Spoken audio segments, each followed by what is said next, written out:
বিশেষ এক পুরস্কার পেতে যাচ্ছে ফুটবলের রাজপুত্র লিওনেল মেসি, যে পুরস্কার দেওয়া হয় ৩০ বছর পর একবার করে। এবার ইতিহাসের পাতা উল্টে বিশেষ সম্মানের পুরস্কার উঠছে ফুটবলের এই মহাতারকার হাতে।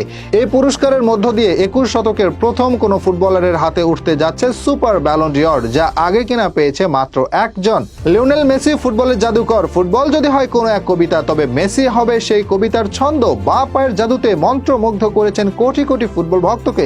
নিজেকে নিয়ে গেছেন সর্বকালের অন্যতম সেরাদের একজন হিসেবে। জীবনে অপূর্ণতা বলে কিছু নেই তার।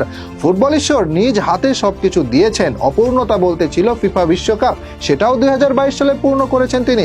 রোজারিও থেকে বার্সেলোনা, এরপর প্যারিস, বর্তমান মায়ামি। যেখানে তিনি গিয়েছেন সেখানে রেখেছেন মুগ্ধতার ছাপ। নিজেকে নিয়ে গেছেন দারুণ উচ্চতায়। তবুও কোথাও তো থেমে যেতে হয়। একটা সময় পর বয়সের গ্লানিতে ক্যারিয়ারের সোনালী সময় ফুরিয়ে যায়।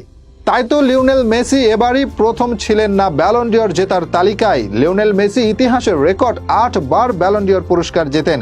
তবে কিংবদন্তি মেসির জন্য তো তৈরি হচ্ছে বিশেষ এক সম্মানের পুরস্কার, যা কিনা দেওয়া হয় ৩০ বছর পর পর একবার করে। এমনই এক সুপার ব্যালন ডি'অর উঠতে চলেছে এই মহাতারকার হাতে।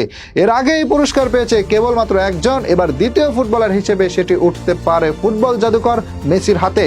১৯৮৯ সালে অনন্য মর্যাদা সম্পূর্ণ এই পুরস্কার দেওয়া হয়েছিল আলফ্রেডো ডি স্টেফানোকে। এটা এমন এক ফুটবলারকে দেওয়া হয় যিনি ফুটবল অঙ্গনে ৩ দশক ধরে দারুণভাবে রাজত্ব করেন। অর্থাৎ ৩০ বছর পর পর সেরা একজন ফুটবলারের হাতে উঠবে সুপার ব্যালন ডি'অর। সেক্ষেত্রে সব থেকে এগিয়ে থাকবেন লিওনেল মেসি।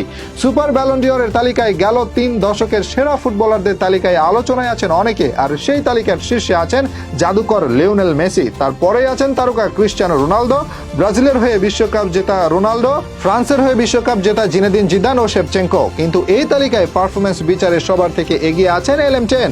তাই বলা যায় তার হাতেই উঠতে পারে এই বিশেষ পুরস্কার। যেখানে গোটা ক্যারিয়ারে ব্যালন ডি'অরই জিতে খুব কম সংখ্যক ফুটবলার, সেখানে মেসি যদি সুপার ব্যালন ডি'অর জিতে তাহলে সেটা হবে তার জন্য অনন্য এক সম্মান, যে সম্মান ফুটবল ইতিহাসে একমাত্র পেয়েছে ডি স্টেফানো। ২০২৯ সালে দেওয়া হবে অনন্য মর্যাদার এই সুপার ব্যালন ডি'অর, যেখানে লিওনেল মেসি এগিয়ে।